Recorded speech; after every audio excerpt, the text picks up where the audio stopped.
nggak ikut demo, udah? Hah? Nggak ikut demo? Bemo? Demo?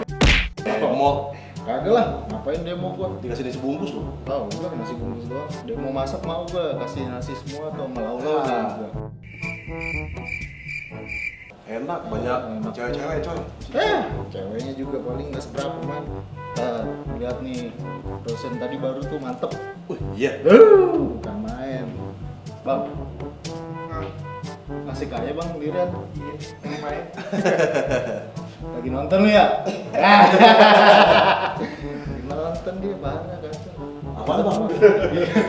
Ingat aja bro. Wih, ada Ian Kasela coy. Yang kasih lo siapa? Itu Pak Dadang. Lah, pada ada siapa lagi tuh? Yang Pak Dadang, Pak Dadang. Gitu. Siap. Keren juga bang gaya lau. Keluar lahir.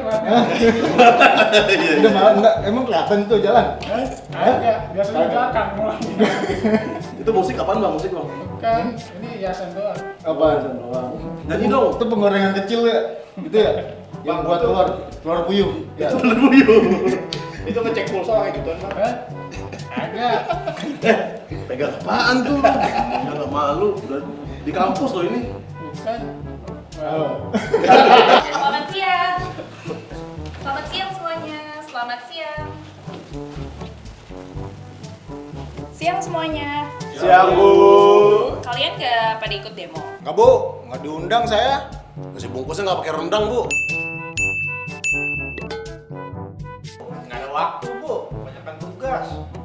Tugas. Tugas apaan? Sombong amat lu, banyak tugas. Tugas apaan lu? PR. Baru hari pertama. Dikata petugas. Polisi India. Udah.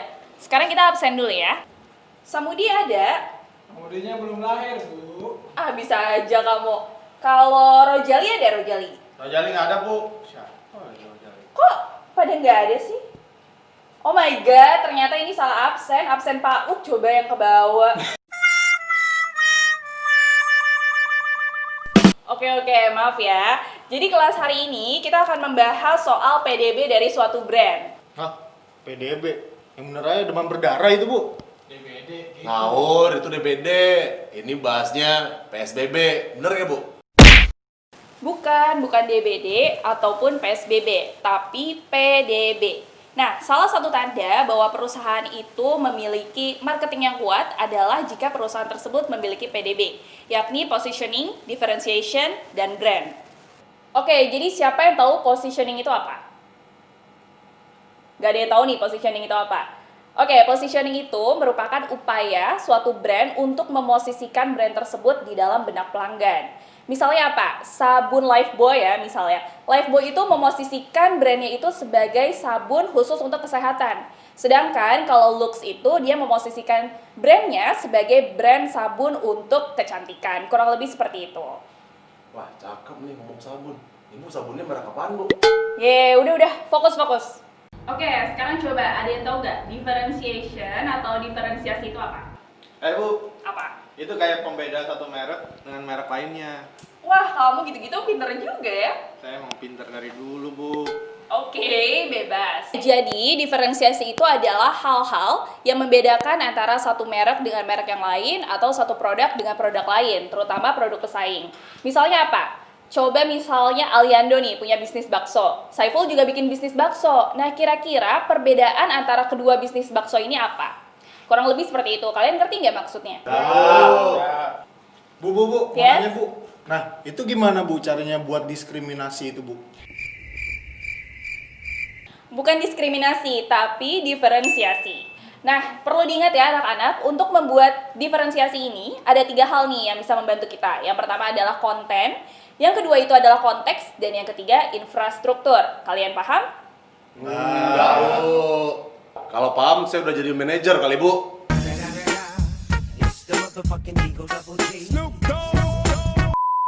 Oke, misalnya konten. Konten itu merujuk pada nilai atau value apa yang bisa kita tawarin kepada pelanggan. Contohnya nih, Aliando sama Saiful ini kan sama-sama bikin bisnis bakso. Nah, karena Aliando nih sebagai newcomer dia pengen bikin sesuatu yang beda daripada bakso yang udah ada milik Saiful.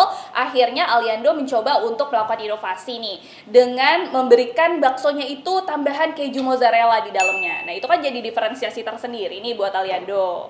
Bu. Nah, itu keju mozzarella apaan, Bu? Audik lu, kata mozzarella. Lu tahu nggak mozzarella? Enggak.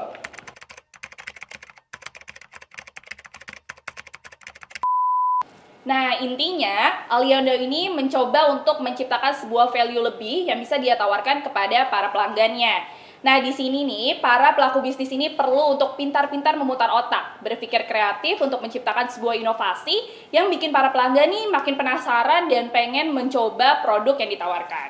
Kurang lebih seperti itu. Jadi ya, dalam menjalankan bisnis, kalian nggak bisa gitu-gitu aja dalam memberikan layanan ataupun produk kepada para pelanggan.